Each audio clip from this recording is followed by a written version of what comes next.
زخم خاص، لأن النهارده الحضور الفعلي للسادة رؤساء المجالس العربية البحثية من تونس والسعودية والأردن وليبيا والعراق واليمن وفلسطين والسودان. ده غير طبعا كل زمايلنا اللي مشاركين معانا من خلال تقنية الفيديو كونفرنس. وهو الحقيقة ده بيؤكد قد إيه الاهتمام العربي والإقليمي بالتصنيف البحثي ودوره في تطوير آليات ومعايير تقييم وتصنيف المراكز البحثية العربية وتحفيزها على تحقيق أداء متميز. الحقيقة خلينا أقول إن مصر تبنت من خلال بنك المعرفة المصري، اللي هو يعد مبادرة رئاسية رائدة في التعليم الرقمي التحويلي، ويعد جزء من هدف أكبر للنهوض بالتعليم والبحث العلمي خلال الثلاث أعوام الماضية. ويمكن تصنيف اللي هو كان المراكز البحثية الإقليمية من ضمن المخرجات الحقيقة اللي كانت تبناها بنك المعرفة بالتعاون مع المؤسسات البحثية المختلفة. ويمكن أنا ذكرت السفير وغيرها من الجهات اللي هي الداعمة لهذا التصنيف، وده كله بهدف تحفيز الارتقاء بمنظومة البحث العلمي والارتقاء وسياسات ريادة الأعمال، وطبعا تغذية الصناعات الوطنية والإقليمية في منطقة الشرق الأوسط وشمال أفريقيا. عايز أكد أن دور بنك المعرفة المصري في توفير جميع الموارد البحثية والعلمية عالية الجودة لضمان الوصول إلى الموارد الرقمية، داعما للدور الحيوي لاتحاد مجالس البحث العلمي العربية في تعزيز التعاون العلمي والبحثي بين الدول العربية وتبادل المعرفة والخبرات. عايز أقول إن التصنيف في نسخته الثالثة اللي النهاردة بنحتفل بإطلاقها بيعد تعديل للأوزان، أو تم تعديل الأوزان النسبية لمعايير التقييم عما هو معمول به في التقييم الدولي العام لمؤسسة سايماجو. تمت زيادة الوزن النسبي لمؤشر الابتكار ليصبح 40% من تقييم أداء المراكز البحثية، وده هدفه الحقيقة هو ترسيخ ثقافة تحويل الأبحاث العلمية إلى أبحاث تطبيقية ذات قيمة مضافة. وطبعا نحن نعلم أن أهمية الابتكار هي دعم الاقتصاد، وبالتالي أنك بتحول الأبحاث المنشورة الدولية إلى ابتكارات ربطها بأبحاث تطبيقية. هو ده الحقيقة اللي هو أضيف في هذا التصنيف في نسخته الثالثة، مما يؤكد الحقيقة هذا الدور الواعد لتصنيف سايماجو. الحقيقة اللي عايز أقوله إن اعتمادنا على تصنيف سايماجو بيعزز مكانة الابتكار والتطور العلمي في العالم العربي، وبيعزز مكانة المنطقة العربية في خارطة البحث العلمي العالمي، وبرضه بيعد الحقيقة عامل مهم لجذب الباحثين والموهوبين والمتميزين للعمل في هذه المراكز، حتى يساهم التقدير العلمي والاعتراف بأداء المراكز في جذب كافة الكفاءات العلمية. السيدات والسادة والحضور الكريم، إن إطلاق الحقيقة تصنيف سايماجو للمراكز البحثية في منطقتنا العربية يمثل خطوة نوعية نحو تعزيز البحث العلمي والابتكار. هذا التصنيف ليس مجرد قائمة بأسماء، بل هو شهادة تقدير لجهود الباحثين والمؤسسات التي سعت جاهدة لإنتاج المعرفة وتطوير حلول مبتكرة للتحديات التي تواجه مجتمعاتنا. وإنني على يقين أن هذا التصنيف سيشجع المزيد من الباحثين والشباب على الانخراط في مجال البحث العلمي والابتكار، وسيساهم في تعزيز مكانة منطقتنا العربية على الخارطة والخارطة العلمية والبحثية العالمية. شكرا، والسلام عليكم ورحمة الله وبركاته.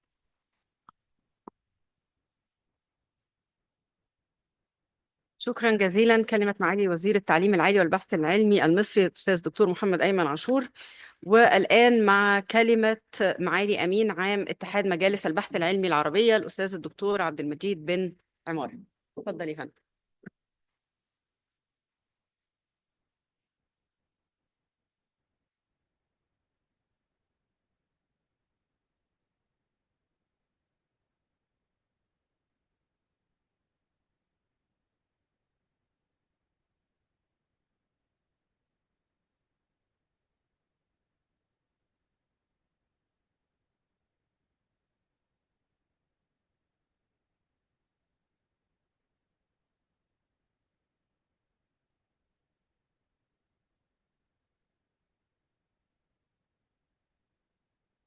نائب رئيس مؤسسة الزفير السيد إسيدرو، المستشار العام بمؤسسة سيماغو، زملائي الأفاضل الأساتذة المحترمون، رؤساء المراكز البحثية بالدول العربية، أصحاب المعالي والسعادة ممثلي الدول العربية، السيدات والسادة الضيوف الكرام حضوريا وعن بعد، يطيب لي ويشرفني أن أشارككم فعاليات حفل الإعلان عن نتائج تصنيف المراكز البحثية في نسخته الثالثة. واسمحوا لي باسمي الخاص وباسم الأمانة العامة لاتحاد مجالس البحث العلمي العربية أن أثمن عاليا شراكتنا الاستراتيجية مع وزارة التعليم العالي والبحث العلمي بجمهورية مصر العربية بنك المعرفة ومؤسستي سيماغو والسيفير في إطار هذا التصنيف الأول من نوعه، والذي نأمل أن يمكن المراكز البحثية العربية من تحسين أدائها البحثي وحثها على التأثير في محيطها الاقتصادي والاجتماعي والثقافي.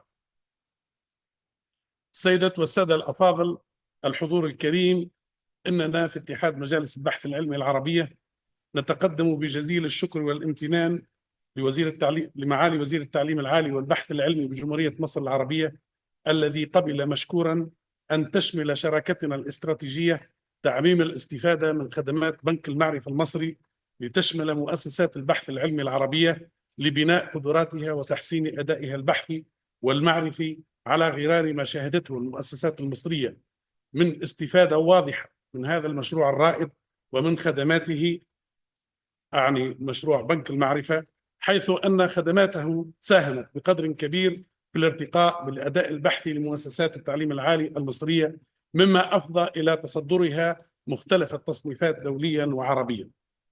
واسمحوا لي معالي الوزير أن أنقل لكم رغبة عديد الدول العربية للاستفادة من خدمات بنك المعرفة المصري، وسيعمل الاتحاد خلال خطته التنفيذية 25-27 لتخصيص برنامج خاص لبناء القدرات بهذه الشراكة وللنهوض بهذه الشراكة الاستراتيجية التي وافق عليها مجلس الاتحاد بدورته 46 المنعقد ببغداد 17 و 18 ديسمبر الجاري.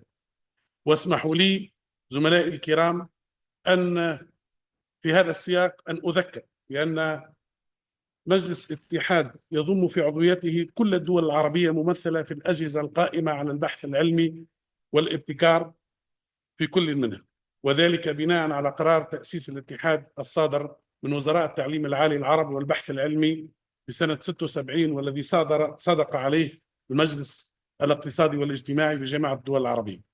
السيدات والسادة الأفاضل، الحضور الكريم، لا شك أن مشروع تصنيف المراكز البحثية يعد من المشاريع الاستراتيجية التي ستفضي إلى وجود مناخ تنافسي يمكن المراكز البحثية من تحسين أدائها وتميزها البحثي وحثها على التأثير الإيجابي في محيطها الاقتصادي والاجتماعي والثقافي، على غرار ما أحدثته مختلف التصنيفات الدولية للجامعات، حيث أن هذه التصنيفات ساهمت في إرساء مناخ تنافسي جعل الجامعات تعمل على تحسين أدائها بناء على المعايير المعتمدة بهذه التصنيفات.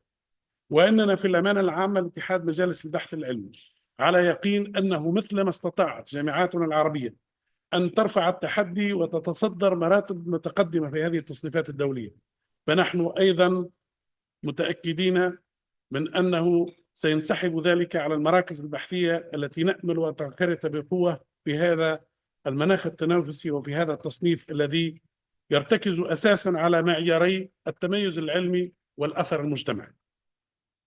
ولا يفوتني في هذا الصدد أن أذكر بأن التحدي الأكبر للمراكز البحثية هو التميز العلمي الذي يفرز الأثر المجتمعي. فالتصنيف لا ينبغي أن يكون هدفا في حد ذاته، بل وسيلة لتحسين الأداء وموعد دوري للوقوف على نقاط القوة ونقاط الإصلاح لبلوغ الهدف التميز العلمي والأثر المجتمعي. سيدات والسادة الحضور الكريم، أن التحديات الاقتصادية التي تواجهها المنطقة العربية تستوجب علينا جميعا أن نولي للمراكز البحثية اهتماما خاصا واهتماما أكبر، حيث أن دورها لا يقل أهمية على الجامعات التي أصبحت بدورها معنية بالأثر الاقتصادي والاجتماعي، بالإضافة إلى دورها الأساسي في إنتاج ونشر المعرفة. وفي هذا الإطار أعني دعم المراكز البحثية. قرر مجلس الاتحاد المنعقد ببغداد الأسبوع الماضي رصد ميزانية هامة لمشروعي الشبكة العربية للمراكز البحثية والهيئة العربية للاعتماد المراكز البحثية. ونحن على يقين أن هذا القرار خطوة كبيرة في الاتجاه الصحيح، حيث أن إحداث الشبكة العربية للمراكز البحثية سيعمل على تجسير المراكز البحثية العربية لدعم البحوث المتخصصة والمتعددة الاختصاصات وحتى العابرة الاختصاصات منها. كما أن مشروع الهيئة العربية لاعتماد المراكز البحثية سيعمل على ترسيخ ثقافة الجودة والتميز في المراكز البحثية. وفي الختام أتقدم بالتهنئة للمراكز البحثية العربية التي نالت مراكز متقدمة في هذا التصنيف الذي ستعلن نتائجه خلال هذه الجلسة، مع شكري الخاص لكل من ساهم في تنظيم وإعداد هذه الفعالية. والله ولي التوفيق، والسلام عليكم ورحمة الله وبركاته.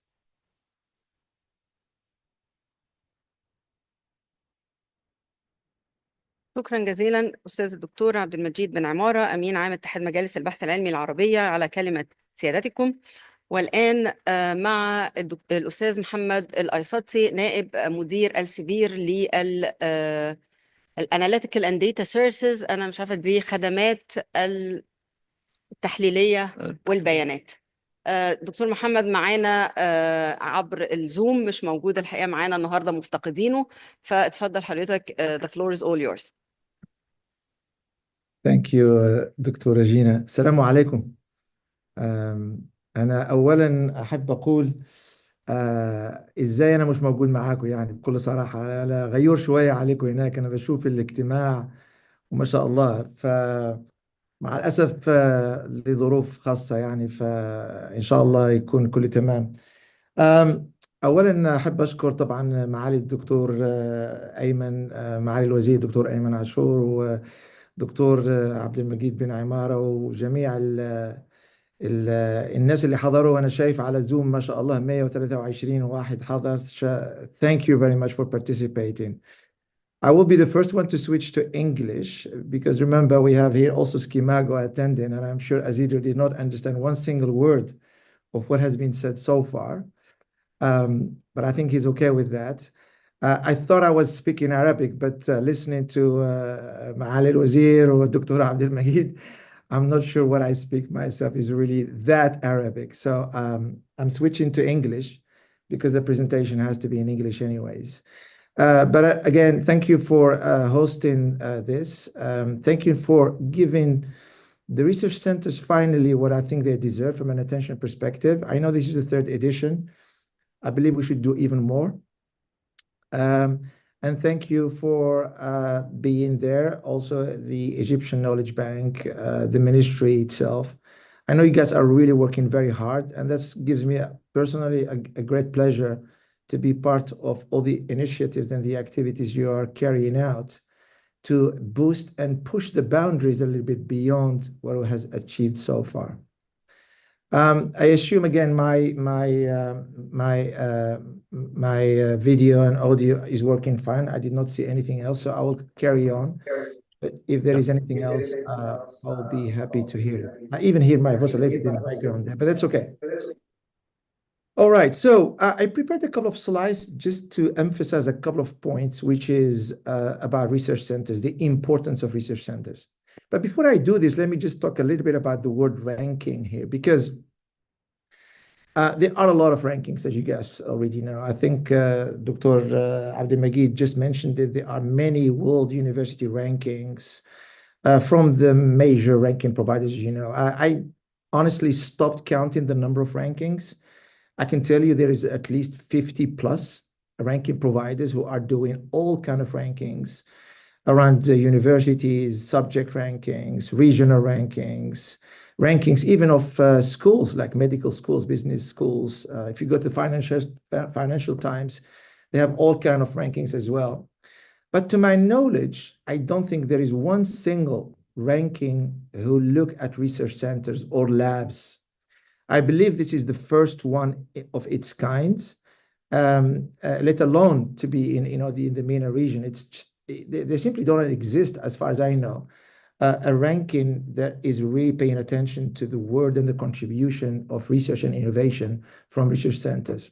So thank you again for giving the chance to these organizations to be much more on the prominence and provide visibility and get credited for the contribution that they make. But the ranking itself, just before we move on, sorry, if you can just go back. The ranking itself is just one thing, because you can talk about research centers being very important. But ranking is not the ultimate exercise. I always say this, keep in mind, rankings is not to just drive a behavior that pushes organizations to only work on specific metrics and not other metrics. Rankings is just one platform. It's a forum for research centers to excel and to show some healthy competition in terms of pushing each other to the next level. But it potentially also drive collaboration even among research centers, whether within the same country or across countries. Competition does not always mean that people cannot collaborate. In fact, actually, it opens doors, and we've seen this in many other places around the world. So what do research centers do? Right, if you can just click all of this, because it's an animated slide. Thank you. Just click all of them. Thank you. So yes. Again, we're not going to go through the details of each of the boxes here, but I think what I'm going to say here, most of you are aware of, but it's good to refresh our mind and to be clear about why research centers really matter. Remember, I'm not a researcher myself. I don't work at research centers, but I see a lot of work being done. And I think we all know their pivotal role and the critical role in advancing a number of things. For example, they are there to advance knowledge and innovation, because we typically see some cutting edge, some prominence research being done. They are also where most of the innovation happens. We can even qualify them as being hub. It's where potentially jobs are created, and as we know, job creation means also economic growth, meaning prosperity from an economic perspective, which reflect on societal impact and societal stability and prosperity of people in general. It also provides education opportunities. This is not the education that we see in universities. It's mostly about training people. It's about developing the next generation of top research that can take us beyond the traditional levels to do things like transdisciplinary or interdisciplinary research itself. Talked about societal impact. Societal impact comes through different lenses, whether it's about sustainability, whether it's about health, whether it's about environment, whether it's about economy.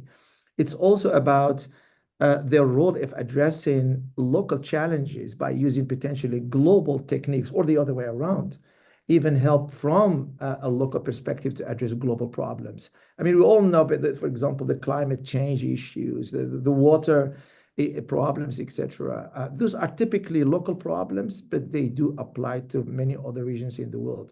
Collaboration and partnerships, you will see from some analysis that I'll show you in a minute, it turns out that actually research centers exhibit more international collaboration than typical universities. We see that in an example shortly. But I think the collaboration with industry is even more critical for the specific points that I mentioned earlier around economic growth, knowledge transfer, knowledge exchange, etc.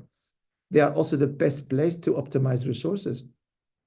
We know in many countries, thank God, I think in the MENA region, AGN is not a big problem as we see that in Japan, Korea, and even in Europe. So we could use a little bit, we could make more use of the resources that we have in our regions, which the largest portion of the population is youth, which is really, really good. Reputation and prestige, we will see that in a minute, because again, they do contribute to the international outlook of specific countries.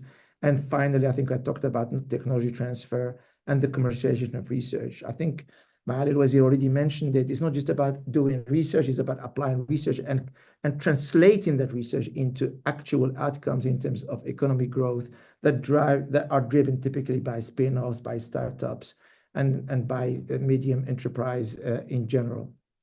If you go to the next slide now, I put this slide based on the data from Scopus that goes into the MENA rankings. Again, Isidro will tell you a little bit more about the methodology and about some insights. But I just wanted to give you some sense of why I'm making that claim that research centers are very, very important in any country. So a very basic analysis like the one you're looking at, where the x-axis is the research center's contribution to the research output measured by publications for each country. And on the y-axis, the excellence of research as measured by the field-weighted citation impact. The bubbles, the size is the number of papers produced by each of the countries. So for example, if we just zoom on Egypt here, you will see roughly 15% of the research output of Egypt is contributed by the research centers, pushing the field-weighted citation impact to almost 1.4, probably 1.3 something in there. If you look at another example, Saudi, for example, there, it's a bit of a different story. The contribution from research centers is not high, but they do add to the field-weighted citation impact of the field of Saudi as to almost 1.6. The point here is that the research centers are an important and an integral stakeholder of the research ecosystem in this country. You cannot neglect these organizations when you look at the nation from an overall perspective in terms of research and output and innovation. We will come back later to the innovation piece. If you go to the next slide here, and to zoom in to just one single country, Egypt, obviously, for various reasons, and you will understand that a bit later. So here we are looking at the data from Scopus augmented with data from the Egyptian Knowledge Bank. And if you look at the top 20 most productive organizations, obviously most of the research we know that is done at universities, but you will see that there are 2 research centers figuring in the top 20, which is again significant when it comes to the contribution and the research profile or the research landscape in Egypt in this particular case. Now, I mentioned this already, but I wanted to give you here some evidence. So if you look again at the publication output, I understand these are very basic analysis. I don't want to go into specificities in terms of complex analysis. This is not the forum, but happy to follow up with anyone who is interested. But if you just look at the very simplistic analysis, when we look at the number of publications over the years, and you see in the blue bars, the entire publication output from Egypt as in Scopus. And if you look at the Egyptian research centers, you will see, which are the orange bars, you see, for example, in 2019, almost 16% of the research output of Egypt is coming from research centers. And in 2023, it's 15.1. So it is quite stable around, I would say on average on 15%. Again, 15%, if you just think, so what? It's significant. We are talking about a huge number. So if you look at the total publications, again, we can do the math. I think we are talking about 250,000 almost in this particular window. 15% out of 250K is quite a lot. And actually, I think Egypt cannot without the research centers. You could argue whether the research centers could play even an important role. We will come back a little bit later in the next couple of minutes. Now, I think if we just go back, I think we are missing one slide there, right? Yeah, I spoke, the first one was about the research output. I want to talk a little bit about the research excellence. Because remember, we can talk about the quantity. The quantity is a good thing, but it doesn't tell the entire story. It's always about the quality of your deliver. Because you can deliver a lot. If the quality is not there, you are obviously missing a point. So the previous slide was about the quantity. This one is about the quality. Now, if you look at the y-axis here, we are looking at those publications that figure in the top 10 percentile based on field-weighted citation impact, globally speaking. And here you can see, let's pick up one country, 1 year. Let's pick up the last year, 2023.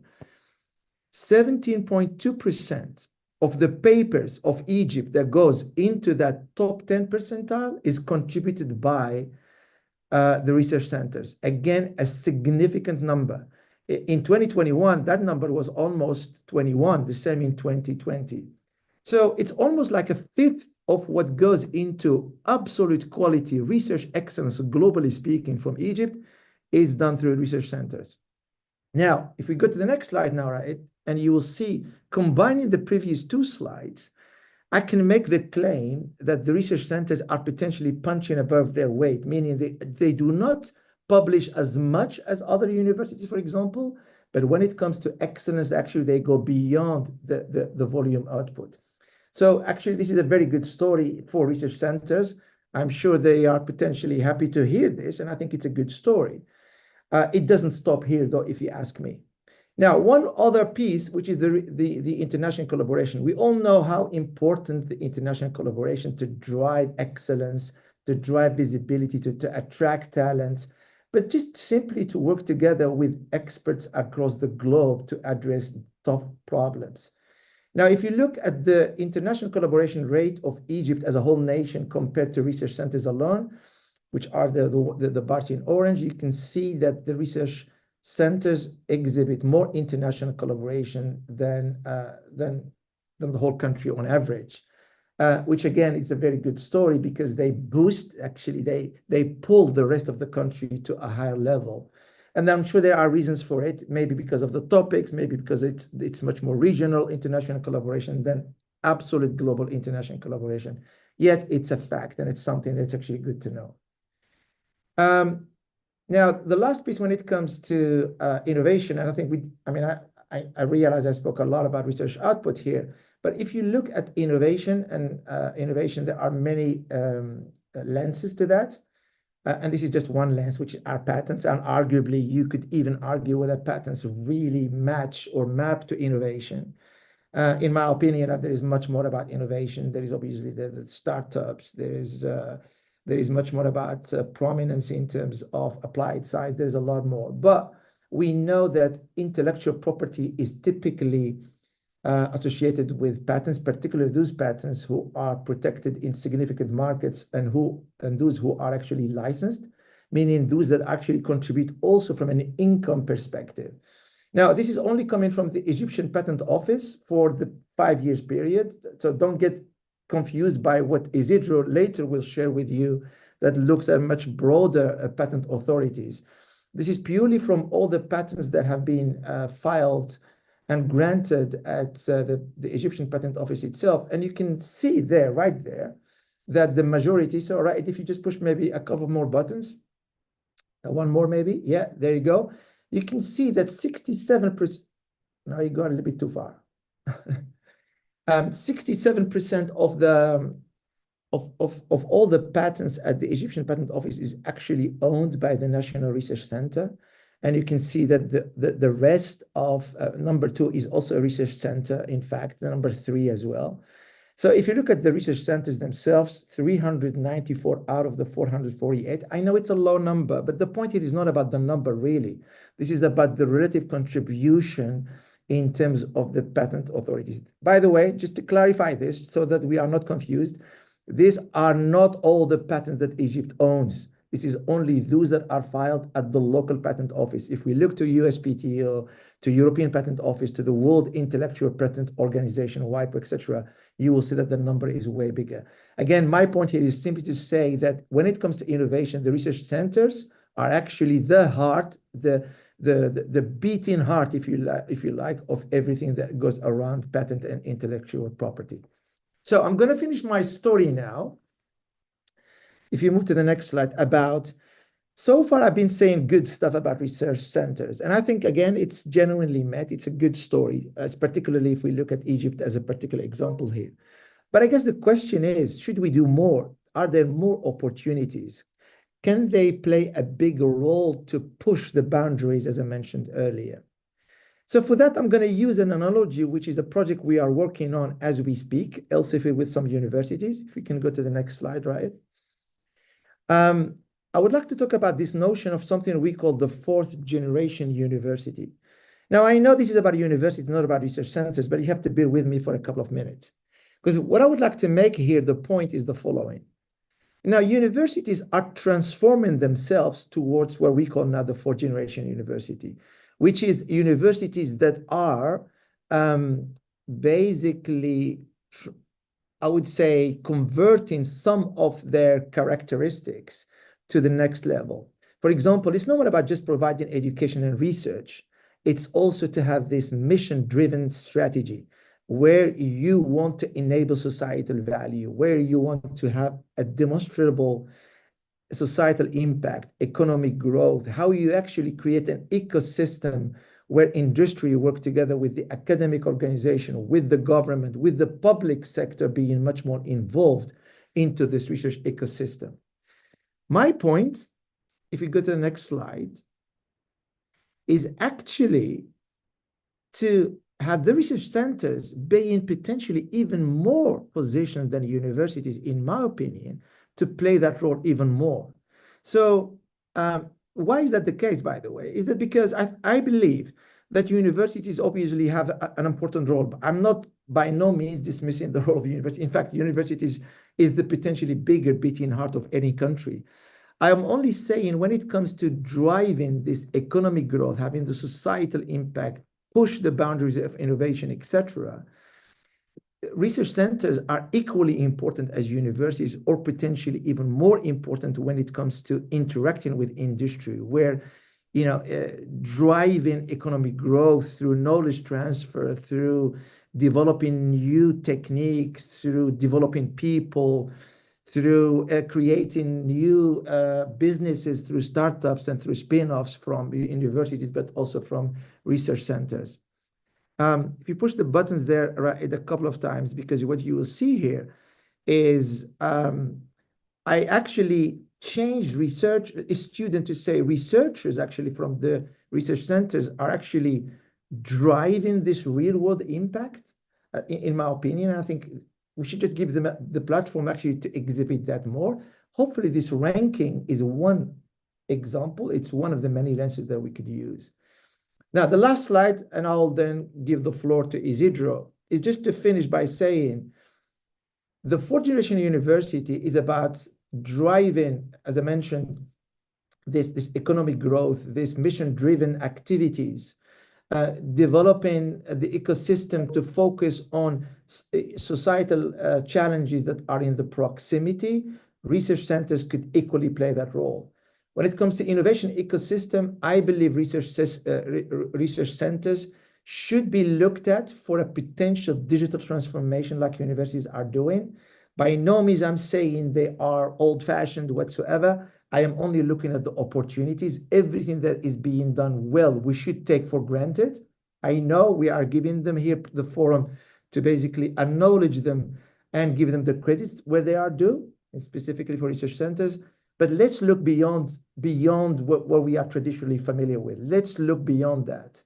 And especially because I believe a lot of the work is being done is perfectly technology fit to specific regions. Why should we not look, as I know Maali al-Wazir has already ideas about specific regions in the country to maximize the benefit in the specific regions to leverage the specialty. Research centers could also be playing a fantastic role in these particular regions to help decentralize their roles in terms of driving economy beyond just specific regions.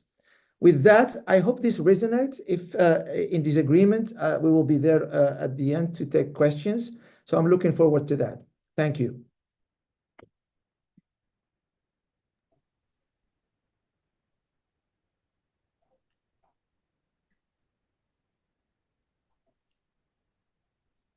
Okay, good afternoon, everybody. I'm going to try to share my slides.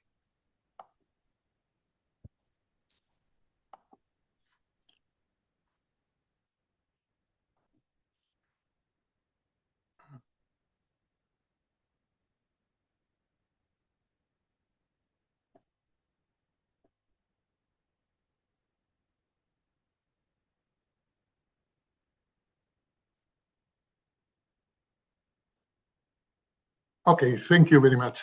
Well, first of all, I was to thank to His Excellency, the Minister of Higher Education and Research Centers for hosting the event. Thank you very much, Professor Mohammed Ayman Assur. Also, good afternoon to all the people attending the event, the persons in charge of different research centers, colleagues, and especially people from our partners of organization in Elsevier, in Federation of Arab Scientific Research Councils, and of course, in the case of IKB with Madanola, that is especially mentioned. Well, and my role here is to try to explain not only the results, although the most important part perhaps of my presentation is related to the introduction of the top institutions in the current edition of the ranking, but also to try to explain the objectives, the aims of this ranking, and the methodology we are using that is in close relation with the topics already presented by Dr. Aysati. The idea is being as more detailed as possible, but without devoting a lot of time in this task. Okay, first of all,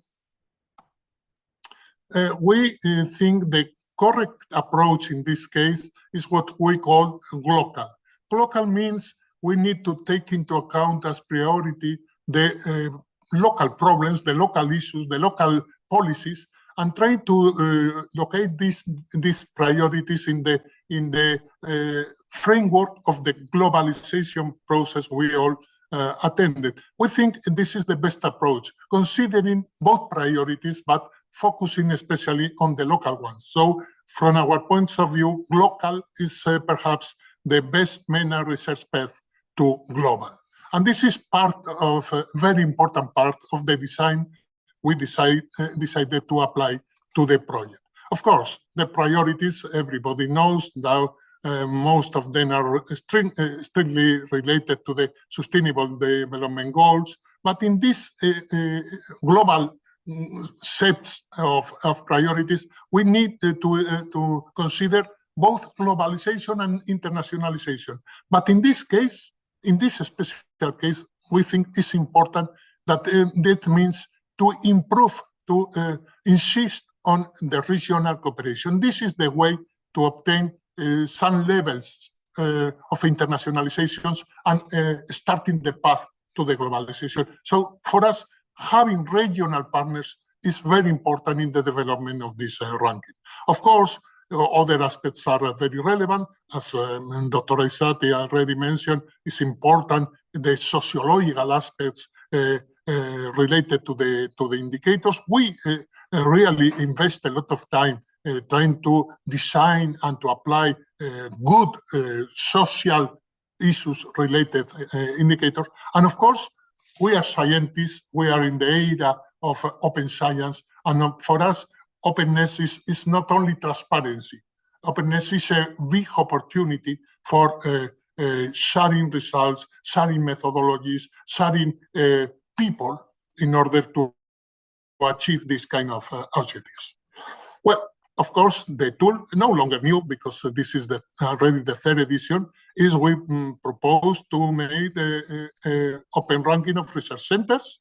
And in this case, it was more or less easy for us because we already have a strong link with Elsevier. We are being partners for several, even decades already. So it was really a very good opportunity to have access to the expertise of both institutions. But as I mentioned before, it was especially important for us to have local partners. And this is the reason we contacted with the Egyptian Knowledge Bank, that is in fact part of this consortium. It's not only SCImago and Elsevier, but clearly the help of IKB is really very, very relevant. And of course, it's not only Egyptian exercise, it's an exercise for the whole set of the region, the MENA region, and we think Federation of Arab Scientific Research Council are the obvious partner we need to reach each corner of the region, each one of the main, of not only main, of all the research centers in the region. And of course, I want to insist on our thank you for the Egyptian Ministry of Higher Education and Scientific Research, not only for hosting this event, but in general for supporting the whole exercise that means this research center ranking. Well, regarding our institution, we are researchers. SCImago Lab is a network of researchers from different universities and research centers all over the world. We have already a long tradition of developing new indicators, not only applying indicators that others are using for specific purposes, but for developing really very new ones. We are making innovation in this field. This is important. Of course, we need the cooperation of the main data providers in the world, and of course, our cooperation with Elsevier was key because Scopus, as you know, is perhaps one of the top sources of academic information in the world. And we are using these both experiences, our knowledge of indicators and our access to the strong, very important databases. That means that we're able to make commitments with not only with individuals, with organizations, with journals, but also with governments or group of governments. That is one of our objectives. And we have a large number of clients in this area. Well, I mentioned before, the idea is to combine the global necessities, but under the local priorities. This is very important, solving local problems with global solutions. The approach in this case is to try to use the ranking as a very important tool for increasing or promoting regional cooperation. This is, I think, is important, especially from a political point of view, to try to avoid these problems of brain drain that is affecting not only MENA region, but especially MENA region, and not forgetting the community. And this is important. This is the social part. We are researchers making research, as many other research centers, but we are also interested in making social impact, to try to provide knowledge to the people in our local or regional area for improving, for example, the quality of life. Well, the first edition was launched in 2022. The idea is basically the same as the current one, is to try to compile previously not available ranking of research institutions in the MENA region, not only strictly MENA region, but also countries like Comoros or Djibouti or Somalia. But, well, in total, 22 different countries, 22 different countries. Isidro, Yes. can you please stop sharing and reshare once again, because there's a black thing on the screen? Your Zoom controls, Isidro, are blocking some of the slides. So if you can minimize the Zoom controls, especially the videos of everyone else attending, or you can reshare your window instead of your screen. Oh, I'm going to try to share again, and then, oh, sorry, excuse me.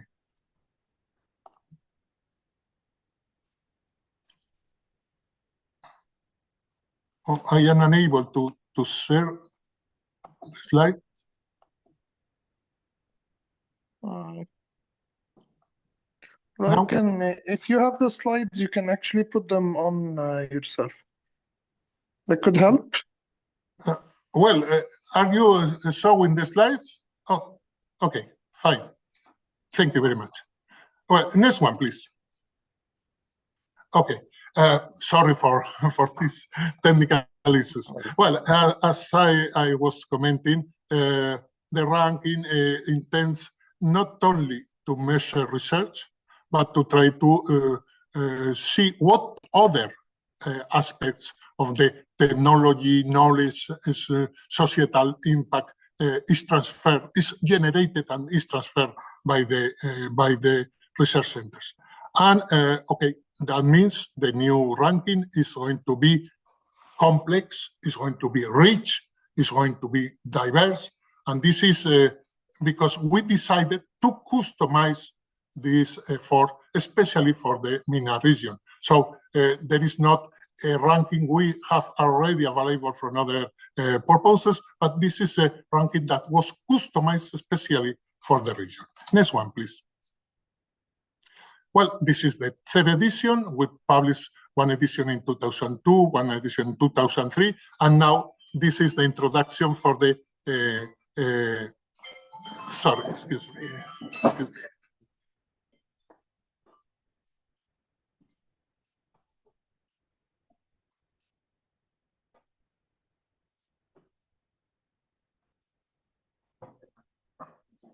Oh, sorry, excuse me. As I mentioned, this model we are using for the ranking is especially customized for this region, and we decided to consider not only research and innovation, still very important. In our model, they amount for 40% of the weight each one, but also to consider societal impact. Because this is important, as Dr. Aysati mentioned, this is the new way we need to consider. In total, we are using 16 different indicators grouped in 3 sets, as you can see in the model. And we are thinking, perhaps in the future, to not only to increase the number of indicators to tackle other aspects of the impact, but also to increase the weight of the society part, or societal impact part of the project. Next one, please. Well, the results. Perhaps this is what everybody is waiting. You have here the total number of institutions in this edition is 322. Again, 22 different countries are included. And you can see the largest group are the Egyptian institution, almost 90.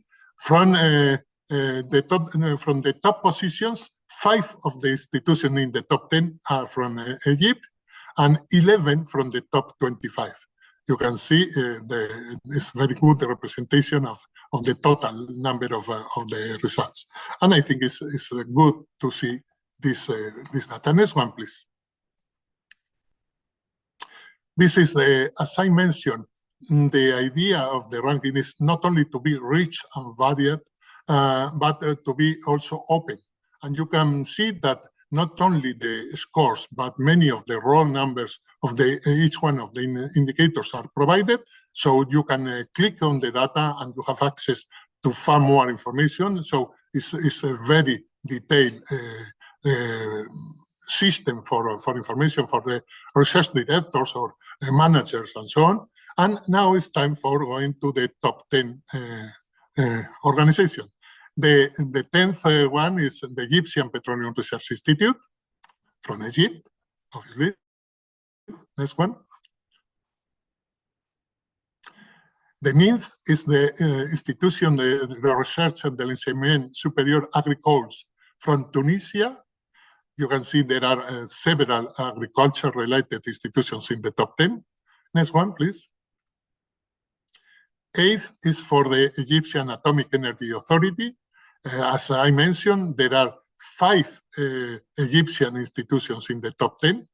Next, please. King Abdullah City for Atomic and Renewable Energy is the first entry of the Kingdom of Saudi Arabia. Next, please.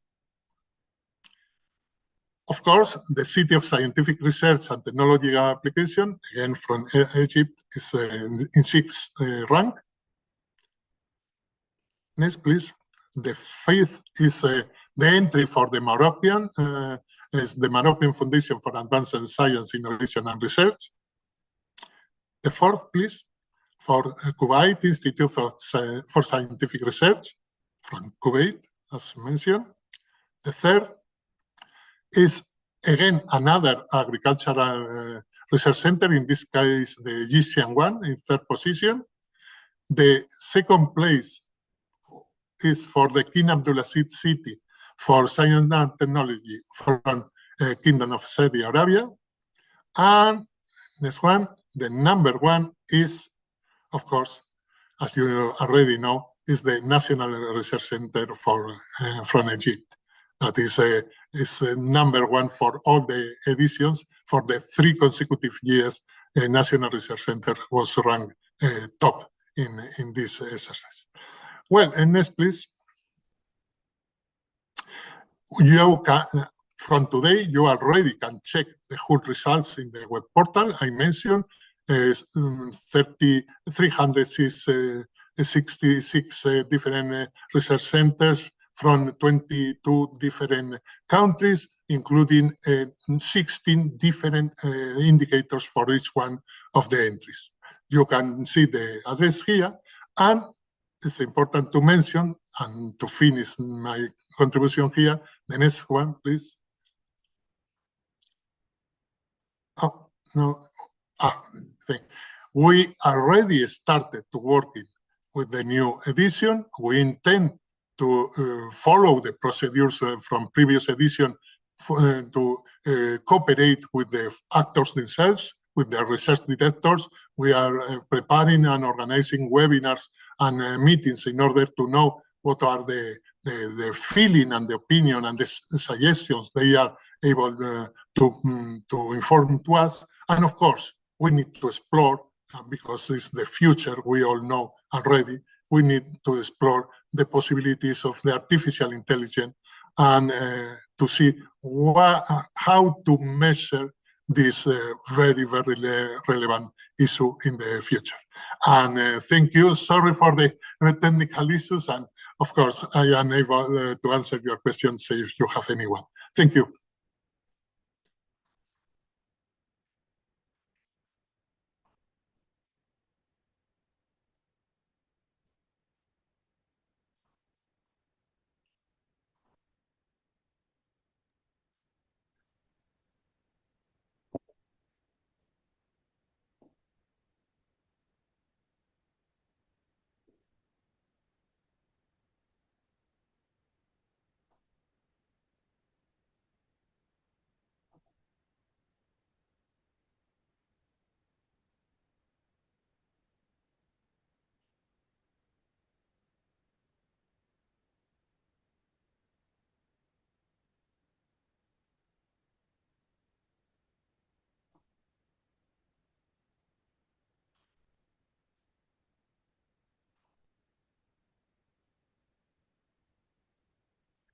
For the importance of the SCImago ranking for the international, I mean for the Arab region and for the North Africa region. And I was discussing now with my colleague, Dr. Abdel Megid, is how to widen the, I mean the countries to be involved more and more in this unique research ranking by your support and by Elsevier also. And I do believe that maybe in December 2025, inshallah, maybe more countries will be involved, and we'll celebrate together also here from Cairo for the SCImago outcome. I'd like to congratulate all of the centers. يعني ألف مبروك لكل الحقيقة المراكز اللي هي فازت النهاردة، ونتمنى للجميع كل الخير إن شاء الله، والسنة الجاية يبقى فيه إنجاز أكبر وأكبر بالتعاون جميع الأطراف. شكرا جزيلا. دكتور عبد المجيد لو عايز. Thank you very much.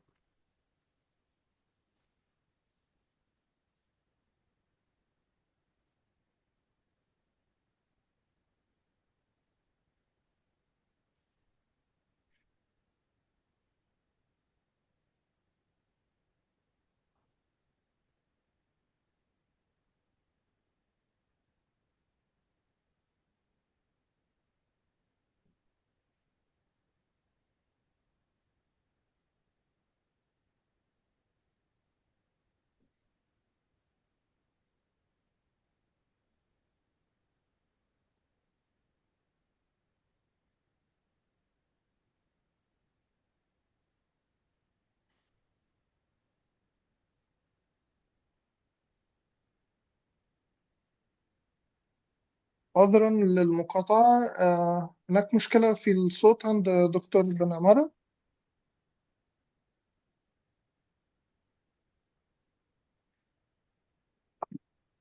Thank you. Thank you.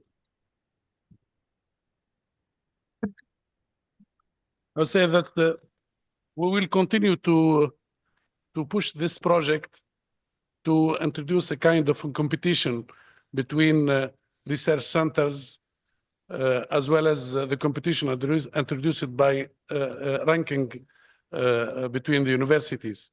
It will for sure enhance the level of the quality in research centers. Thank you very much again, and thank you for everybody. Thank you.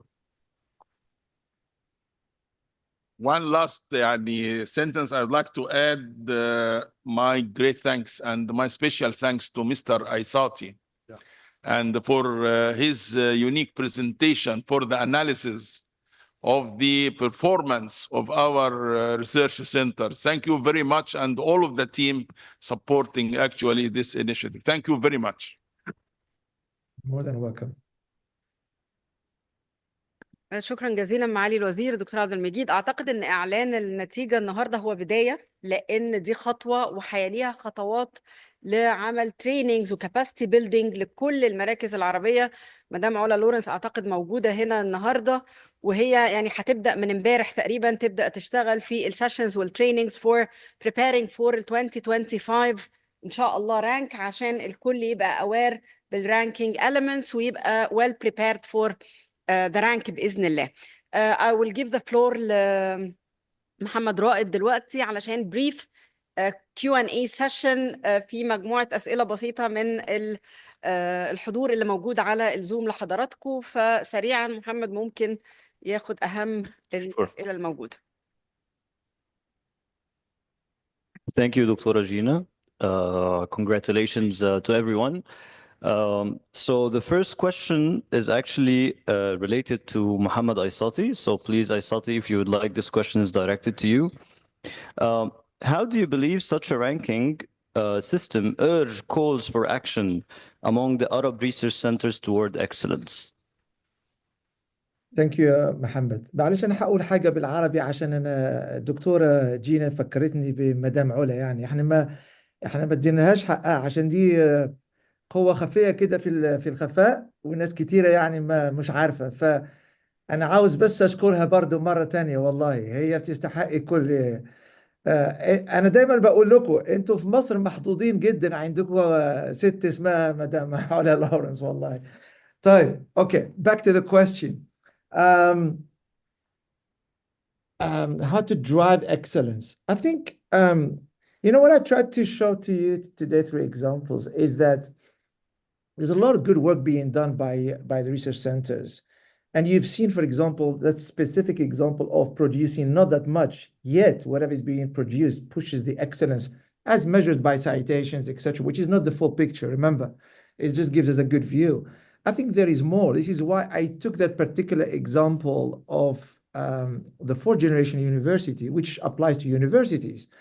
I think one of the things that we could do is to look at how we can support them make this transition towards a much bigger digital transformation, if you like, so that they become the fourth or the fifth generation research centers who could then directly play a role in actually driving the most important key pillars in any national strategy when it comes to innovation, when it comes to economic growth, when it comes to job creation.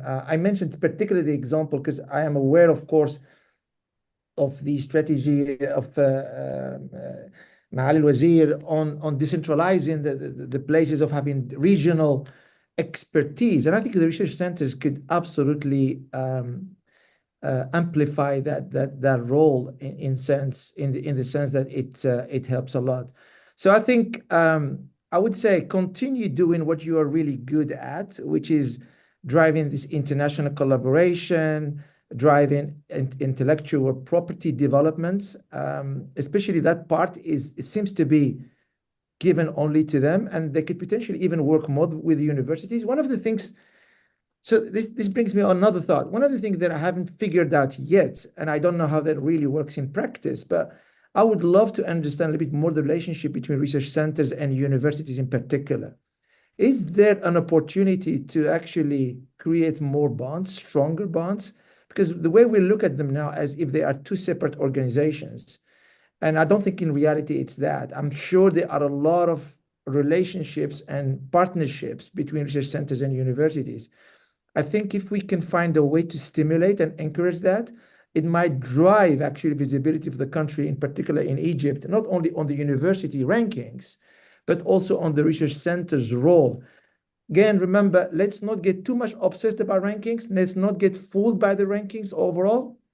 The rankings are not an end goal. They are just enablers to drive a bigger role, because at the end of the day, it's all about the impact that we as research stakeholders do to drive a better life for our citizens, a better understanding of the investment that the governments are making. I'll tell you one, and I'll stop there. Until COVID-19, the public didn't even know what is the real role of universities from a research, not from an education perspective. Everybody knows you go to university to get an education. But when it comes to research and its impact, people did not really understand what it was about. COVID-19 gave us a fantastic example in the sense that where people were desperately waiting for researchers at universities to come up with vaccines. Let's elaborate on that. Let's make sure that the public do understand the roles of research centers. And I think that's the way we can do that. So there's a role for research centers for sure, but there is a role for all of us, the government, the policymakers, organizations like Elsevier, even SCImago has a role. And I think this ranking is just one of the few steps moving forward. Happy to be challenged, by the way, if someone disagrees with what I'm saying.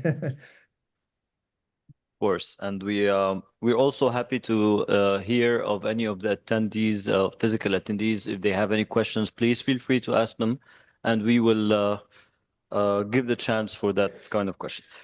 So the second question actually is related to Dr. Abdelmajid bin Amara. So السؤال I will ask it in Arabic. So ما هو دور اتحاد مجالس البحث العلمي العربية للنهوض بمستوى المراكز البحثية أو الباحثين في المراكز البحثية؟ شكرا. سؤال بالعربي يعني سأجيب بالعربي. Okay. Since it's our official language. Yes. أعتقد أنه اتحاد مجالس البحث العلمي العربية هو الإطار الوحيد الآن الذي يجمع صناع القرار في البحث العلمي في الدول العربية، ممثلين في وزراء التعليم العالي بالدول العربية. ويسرنا في الاتحاد أن يكون كل الدول العربية 22 دولة عربية ممثلة في هذا المجلس، وهو أيضا الإطار الوحيد الذي يجمع مراكز البحوث العربية. هنالك أطر أخرى، يعني مثلا زملائنا وأخي وصديقي الأستاذ دكتور عمرو عزت سلامة يجمع الجامعات كلها، ولكن هذا الاتحاد يعتني بالأطر البحثية في الدول العربية وأيضا المراكز البحثية. ولذلك المسؤولين عن الدول العربية في آخر جلسة قرروا إحداث هذا الشبكة العربية للمراكز البحثية التي ستكون الإطار الذي سيمكن المراكز البحثية للاشتغال مع بعضها، سواء كان في نفس الاختصاصات أو في اختصاصات متقاربة. ويسعدنا أن تساهم أيضا مبادرة التحالفات العربية للبحث العلمي والابتكار التي أطلقها الاتحاد في سنة 23 ووجدت دعما حقيقة. اسمحوا لي أن أشكر معالي وزير التعليم العالي والبحث العلمي المصري لأنه دعم كثير هذه المبادرة. هذه المبادرة الآن يشارك فيها عديد الباحثين من مختلف المراكز البحثية سواء كان ومن الجامعات أيضا. وأعتقد أنه دور للإجابة على السؤال بالتحديد، دور اتحاد مجالس البحث العلمي العربية هو خلق الأطر للعمل العربي المشترك، منها هذه الشبكة للمراكز البحثية، منها أيضا موضوع الاعتماد. موضوع الاعتماد الاكريديتيشن غالبا ما يثار في الجامعات والاعتماد الأكاديمي والمؤسسي، ولكن موضوع الاعتماد خطوة كبيرة للمراكز البحثية ويجب أن نتقدم فيه. ووافق المجلس واقترح المجلس ووافق عليه، وطبعا مع تخصيص ميزانية هامة لهذا الجانب، إنشاء هيئة عربية لاعتماد المراكز البحثية حتى يكون لنا في المستقبل مراكز معتمدة ومراكز أخرى تسعى للاعتماد. يعني هذه الأطر كلها مع التصنيف المراكز البحثية تسعى كلها لرفع مستوى التميز العلمي ورفع خاصة التحدي الكبير هو الأثر المجتمعي على المراكز البحثية. المواطن وعديد السياسيين وصناع القرار قد لا يعني لهم شيئا عدد البحوث المنشورة، قد لا يعني لهم شيئا عدد البراءات الاختراع المنشورة، ولكن يترقبون منا شركات ناشئة، يترقبون منا أثر اقتصادي واجتماعي ويترجم على مثل ما ذكر الدكتور محمد عساتي كيف تساهم هذه المراكز البحثية في تحسين حياة المواطن. شكرا وبارك الله فيك. شكرا بروفيسور عبد المجيد بن عمارة. Thank you Professor Ayman for being here and يعني for always supporting such great initiatives. Thank you everyone for attending and congratulations for the winners. وإن شاء الله يعني لو في أي أسئلة احنا حاولنا نجاوب على كل الأسئلة الأونلاين، ولو في أي أسئلة ممكن إن شاء الله بعد السيشن ناخدها. Please Aysati if you have. There is one question from Caesar, which is a good question, and I asked him to just wait until we address the questions live, if it's okay. I think we still haven't, maybe, I don't know, I'll leave it to you, but I think we can use another 5 minutes because I think he did ask a good question. And I'm sure many people might have this question, but they simply don't dare to ask in this forum, which is fine. It's easy to put a lot of questions about the methodology itself. And I think if you go to the website, you will find the methodology in details as published by SCImago. We are not claiming that this methodology is the perfect methodology, like with many models. Remember, there is not one single model that is perfect. There are many models, and combined, they do add to some value. So if you have strong opinions about some pieces that you think should be included in the methodology and it's feasible, remember, we could add a lot of things, but not everything is feasible, then please do suggest that. Now, the reason I'm saying this is not necessarily the answer to Cesar's question, but I just wanted to make that point because we are not claiming that the methodology is the perfect methodology, as I just mentioned. Because Cesar's question was, are we taking into account the specificities and the context of specific regions when we come up with the rankings? For example, you might say that some countries do not have the financial resources that another country has. Let's face it, let's say things by their name. If you look at a country like, I don't know, Djibouti, Sudan, or maybe Lebanon or wherever, do they have the same resources that we have in the Gulf states? Potentially not. What we try to do is to normalize to this effect, Cesar, so that's my answer to you. We have tried together with SCImago to normalize to these things as much as possible. Is there room for improvement? For sure. But the problem with this type of things is always the availability of data at scale, data that comes from all countries. The ministry in Egypt have done a lot of work to help us facilitate the engagement from other countries. Again, credits to them. Thank you for that. I would love to see more Arabic countries really engaged by sharing some of their data, because then we can take into consideration the local context much better, and then you can potentially improve the methodology to be a more fairer comparison than it potentially is today. So that's, I just wanted to address this because we are not hiding or we are not dismissing questions. We are continuously looking to improve, but we do need people to also really join seriously. So not only show up in the launch events like this one, but actually contribute with ideas, with data availability, with suggestions. And I think we are open to take them into account, provided that they are doable. Thank you, Aysati, for this question. Is actually really helpful to also answer these kind of questions. We're always available, and if you have any further questions, please, after the session, feel free to reach out to us, and we will be able to answer your questions. Thank you, everyone, for joining, and good luck in the coming release of the SCImago Research Centers ranking. Thank you very much.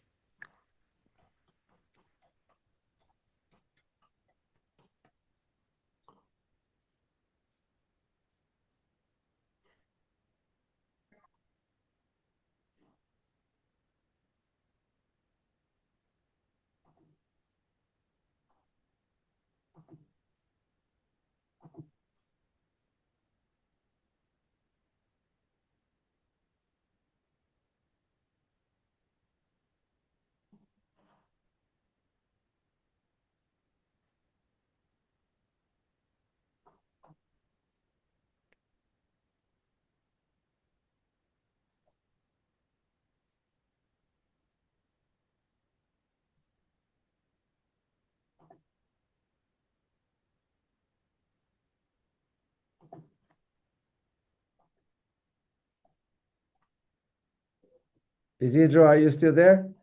Yes, I am still here. If you have any comment or any. Well, I thought we had until 3 p.m., but you see how it works, right? Yeah. We still have Khalid Shalan with us. I'm not sure whether he Still here. yeah. No, so I was looking at Isidro because I'm sure he looked like what's going on because but you should know by now how it goes, right? We start 15 minutes late and then we stop half an hour before time. Yeah. It's Well, it's okay. For me, the important thing is they are still supporting the project. So this is the most important one at the highest level. This is our best launch, to be honest. I mean, this is the third launch, and this is the best because at least we have a lot of audience. I've seen people joining for the first time. I counted 124, Khalid, online. Yeah, Plus yes, another 50 in physically. So we're talking about at least 170 people. So that was really good. I think we should now finally, I mean, to me, if you ask me, there is one thing, we should make this really Arabic ranking because it still feels to me very much Egyptian ranking, and it has to go beyond Egypt. And to me, of course, my suggestion: do not launch it next time from Egypt. Launch it from another country. Make other countries feel they own this thing. Otherwise, it will always be this. No, fully agree. Fully agree. I think it is important to have the contribution of other countries because at the end, Egyptian institutions are going to benefit more of the advice we are doing. So for the next webinars, it's important that not only Egyptian research center contribute because otherwise they are not able to make advance and to promote into the ranking, and this is not fair. I think it's important to make far more Arabic and less Egyptian ones. Yeah. But to be honest, it's just to put things also into perspective. It has always been a numbers game by the end of the day. So yes, Egypt is trying to put in a lot of resources in there, but by the end we see, like if you see on the screen, the top 10, there is about 5 Egyptian institutes, 5 out of 10. However, I think it would be, yes, really useful to have it announced by rotations. So the ministry has actually been supporting this for 3 years now, so it kind of makes sense that they've been hosting the announcement. But what I can see actually, so if you look at Saudis, for example, they have 2 institutes there, and I think they've been consistent about having 2 institutes. People can actually go and check the numbers as well to see how close they have been to one another. But I agree to your point, definitely. I'm still actually monitoring the questions that are coming. I'm also looking at social media. Okay. So again, في أسئلة, or there are tons of questions about research centers that are within universities. So that has been coming very often. I think it might have something to do with how the different organizations are being set up. So there are some countries where the norm is to, if the government wants to establish a research center, they don't establish an independent research center, but rather put it under the flag of some university. It is definitely going to be a question what to do with those, because already these research centers are contributing towards the university ranking. But I don't know if you would have some input on this, Mohammed and Isidro. Well, Isidro, so there's one question for example, from this lady saying Sultan Qaboos University and Ministry of Higher Education, Research and Innovation in Oman apparently is not there. So I am going to put an answer to say this is not for universities, this is for research centers. She's asking the criteria. So the only what I would like you to do, Isidro, is to say if we have a criteria. I mean, for me, it's one thing. It's not university. It has to be a research center give us the research center that you have, and we will make the assessment whether they are research centers or not. Because that's the problem. Some people just should we rank ministries? No, we are not ranking ministries. So if we have a very simplified way, Isidro, in terms of criteria, I think it would be good to have them on the website and then point people to the criteria, say, oh, here is the criteria. If we don't, I'm just saying, if we don't have the criteria listed, you might just say, make your suggestion and we will tell you whether they are actual research centers or not. No, in fact, I realized that probably I will need a slide describing the reasons for exclusion, because the reason for inclusion is pretty easy, is having at least one paper published in a Scopus journal. So inclusion idea is easy. The problem is we don't publish any slides or any tests regarding the reasons for exclusion. For example, this year we decided to exclude NGOs because several NGOs are producing papers, but they are basically NGOs. They are not producing science. They are supporting people, and they are most oriented to social issues, but they are producing papers. So it was important to exclude them. The other one is regarding the hospitals and clinical institutions. They are also excluded because probably most of them are publishing in top journals in biomedical, and that means that probably they are going to be in the top positions from the very beginning. So it's not fair for comparing very small institutions in a very restricted topics, comparing with biomedical high-tech hospitals. And the other third group was related to the foundations, organizations that mainly are funding research that are not really performing research. I think Cesar belongs to Qatar. Qatar has a problem with the Qatar Foundation, and also his university is having this kind of not really autonomous institutes inside from the university. So, of course, we can prepare a test and perhaps a slide for future presentation regarding the reasons for exclusion. Not only the one reason for inclusion, but the several reasons for exclusion. Because I do remember that previous editions had Qatar Foundation on the first one, I guess. Yeah. Qatar Foundation has a lot of research and results, and also strong in patents and so on. So if we exclude Qatar Foundation, probably we are going to include another Egyptian institution in the top 10. Yeah, if we exclude the Qatar Foundation, the new one is not a Qatar or other outside Egypt institution. It's another Egyptian institution. So it actually drives the point. So what I can see in common between the Egyptian institutions is that they are really the big, massive ones, like NRC and ARC are huge in the number of staff affiliated. And I think that kind of like people can go and check the methodology and see what kind of normalizations are being put in place to adjust for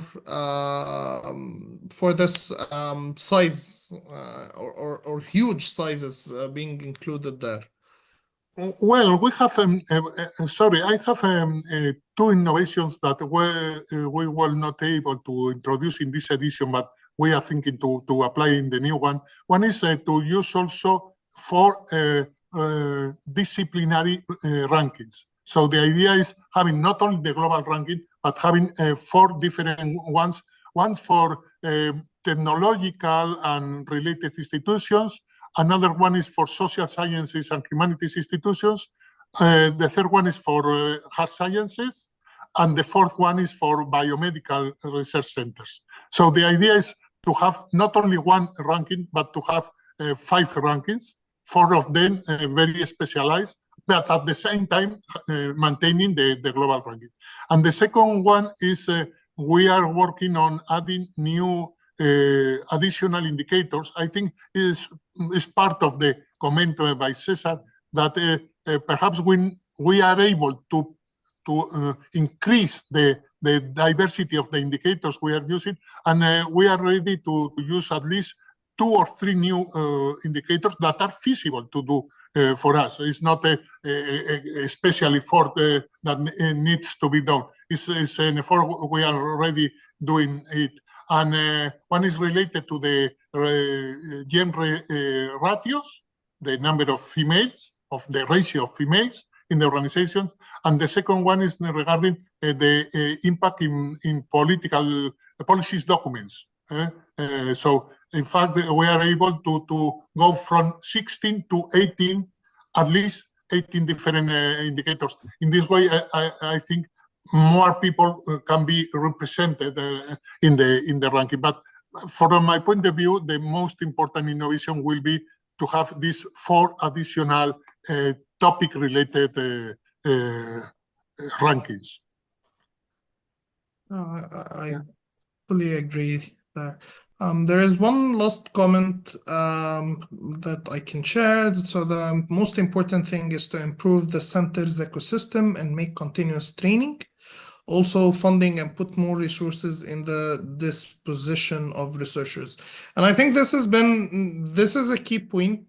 And this has actually been a key point core to this project even. I do remember that part of what we did before even the conception of the ranking itself has always been supporting the capacity building for different researchers. I know that we've been doing a lot of work throughout different countries in the MENA region. And I know also that the SRC has been hosting a lot of trainings or workshops. I was recently invited to one in Mauritania, for example. But yes, it's definitely a matter of, let me put it at an accumulation of those kind of expertise about getting published, about getting funding and similar within the institution itself that can help propel it. If I look at the ranking, I see for some of the institutions I know are usually the ones that have a very strong culture. They have experts within the institute about getting funding or enhancing and promoting the research work. We see this, and it was a comment from Dr. Ahmed, and I think it was actually spot on as well. Oh, no, fully agree. Yes, of course. If you invest, especially if you are investing in the mid and long term, this is the good strategy, because this cannot be solved in only 1 or 2 years. You need to invest not only money, but also human resources, attracting talent from other people, sharing with other institutions, including, of course, universities. All of these things are okay. The problem is sometimes the organizations we are ranking are very weak, because we are focusing on the top 10, but the problem is sometimes they have no website, for example. I mentioned to Aysati that it was curious when we prepared this ranking. We discovered that for several, not a few, several of the research centers, the main entry in Google was the ranking itself. So the entry for one institution, when you search for this institution in Google, the top results, or one of the top results, was the entry in the ranking, in the MENA ranking. So it's very, so it's showing that some of them are not very powerful enough for developing their own web presence, and of course any other policies similar. Yeah. I'm thinking of something, and I don't want to like throw something your way there, but it could actually be very useful if there is some sort of like quick 5 to 10 things that can actually enhance the ranking of an institution. Like if we have this in the FAQs, for example, for the ranking, like people need to know, oh, we don't have good online presence, we don't have good online visibility. That sort of like pre-checklist maybe, or tips for institutions in general, and advice on this. Well, in fact, in the previous webinars, webinars we did last year, we include several advices regarding the feeling we have after checking the the data from these people. One of them is related to the websites. For example, the other one is related to the patents, because in many cases, the patents are granted to individuals that when you check, the individuals are members of the research center. And this is not, from a legal point of view, this is not correct. So the name of the patenter should be the institutions who pay for the development of the technology. And we discovered that a lot of patents from the region were attributed to individuals, and the individuals mentioning the institution, but the main entry was for the name of the assignee is not the institution, it's the individual. I remember that we have had this problem in Egypt a few years ago, and they did a lot of corrections on this. But actually, I hope so. I'll have to circle back. I'll have to circle back to that comment here. So there are things to do, but when an institution or a government starts to implement those, it takes time to see the results. And that time could be a few years. I remember that we started working with Egyptian Knowledge back in 2016. And they have been very consistent year over year, not just with Elsevier, but with all the partners within the EKB project, with government backing and all of that. It takes tons of time to get there. I would assume that if we looked at similar ranking 10 years ago, the map would have been very different. The list of top 10 could have looked radically different even. So again, it's just something for everyone who's joining us here today to think this is a marathon. This is not a sprint. This is going to be something that you have to start working on today, and it will take many years to see the fruition of the changes being implemented. I think that's a very quick question. When you look at patents, Isidro, you look at patents based on what data do you use for the patents? Patent stat. Yeah. Okay, so there were questions about local patents being considered and so forth, but I guess they do cover a lot of local patent offices. Not all are being covered there. So again, more to the on PatStat. Sorry, Khalid. On PatStat, it's very, very unlikely that the Egyptian Patent Office is covered. You know, the data that I shared, I was able to share it purely because of the EKB project we are doing. So we knew that we had the data. Now we could consider it for the rankings, but I would advise against it because we have it for Egypt, but none for the other countries. Exactly. Which will not help. That's why we are using PatStat and that stuff. Because again, this is what I was trying to tell the environment, the audience. You can see just all kind of things like Cesar was saying, context, local context, but it's only good if everybody's sharing the data. Otherwise we can't. Oh, it's the same problem we have. For example, sometimes we can decide to use surveys for collecting information, but the problem is, for example, for organizing this seminar, we send 200 different emails for people. We identify the email address from their websites, from the research centers, and almost half of them, the email address no longer works.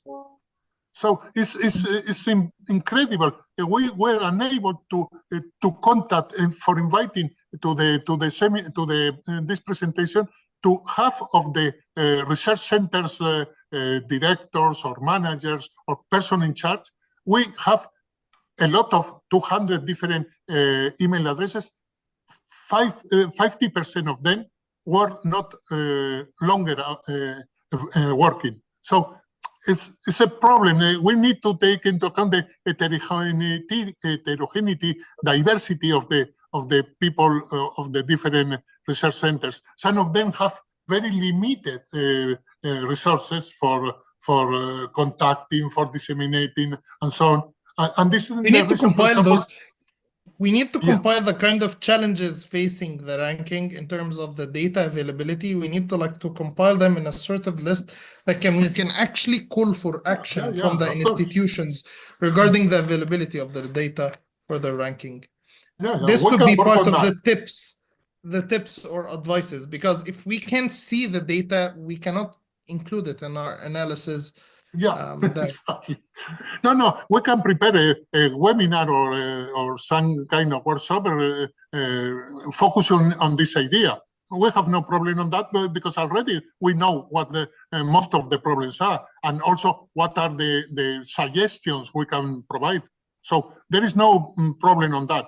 We can prepare a webinar or workshop, as you prefer, focusing on these problems we already identified and providing suggestions for solving them.